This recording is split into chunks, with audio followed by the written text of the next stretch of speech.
میرا سوال ہے کہ کس عمر سے خوابیں آنی شروع ہوتی ہیں؟ بہت بچپن سے. حضرت صلی اللہ علیہ وآلہ وسلم کو تو رویا جوانی میں آنی شروع ہوئی تھی، نبوت سے پہلے. حضرت عائشہ صدیقہ رضی اللہ تعالیٰ عنہ بیان کرتی ہیں کہ جب آپ کو خوابیں آنی شروع ہوئیں تو ہر خواب صبح روز روشن کی طرح پوری ہو جاتی تھی.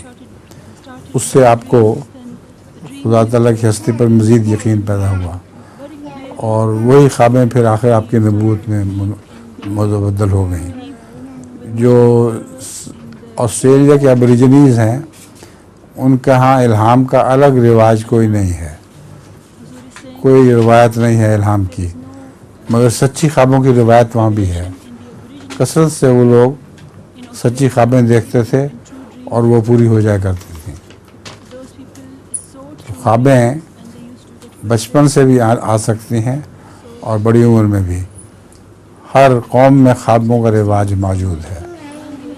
حضرت مسیح موعود علیہ السلام کے زمانے کے متعلق رسول اللہ صلی اللہ علیہ وسلم کی پیشگوئی تھی کہ اس زمانے میں بچے بھی نبوت کریں گے. مطلب تھا کہ بچوں کو سچی خوابیں آئیں گی اور وہ خوابوں کے مطابق ان کی سچی خوابیں جو ہیں وہ بتائیں گی کہ یہ اللہ تعالیٰ کی طرف سے ہیں. ٹھیک ہے. جزاک اللہ.